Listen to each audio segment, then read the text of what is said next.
All right, so are you ready to jump into some ancient Egypt? Always. I mean, it's a civilization that spanned millennia. Right? It's incredible. And we're focusing on Egyptian mythology today, so Mm. like buckle up because we're talking 4,000 years of stories. Wow, that's a lot to unpack. It is. And it's not a straightforward, like single narrative either. Oh, absolutely. It's fascinatingly complex. Yes. And that's what makes this deep dive so interesting. See, in ancient Egypt, different cities had their own like versions of the gods and their stories. Hmm. It's almost like imagine if every town had its own version of like, famous historical figures. Yeah. With their own unique personalities and backstories. Exactly. And sometimes even family dramas, Right. like divine soap operas playing out across the land. Exactly. And so our sources, they talk about Egyptian mythology as this like huge collection of stories. Mm.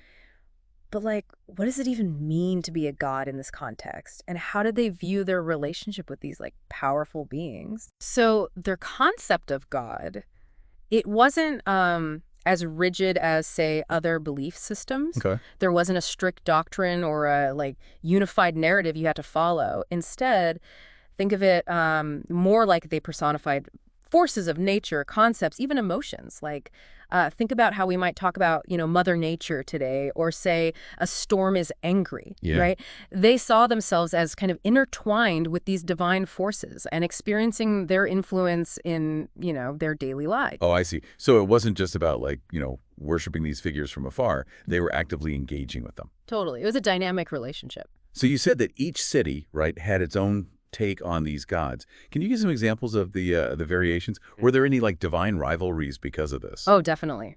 So, the sun god Ra, for example, he was worshipped prominently in Heliopolis, right? But Thebes held Amun in high regard. And in some cases, these city-specific deities even merged, like creating Amun-Ra. And as for conflicts, yeah, you see myths depicting struggles between gods, but it's more about this, like, interplay of cosmic forces than all-out wars. Okay, so like a cosmic dance of power and influence. Yeah, exactly. So I know even like major figures weren't immune to this city-specific thing, Right. like Horus, right? The source material mentioned that his mother could be either Hathor or Isis, Hmm. depending on where you were.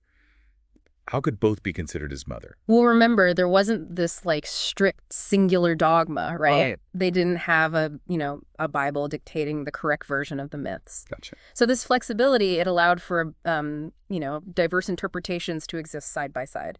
So Hathor, who's often depicted as this cow goddess, she represented motherhood and nurturing, while Isis, she was associated with magic and resurrection. Oh, I see. Powerful qualities, both that are linked to Horus. Exactly. So, different cities, they emphasize different aspects of his divine parentage. Okay, so rather than seeing these apparent contradictions as, like problems or errors, we should view them as adding like layers to the story, like having different pieces of a puzzle that create this bigger picture.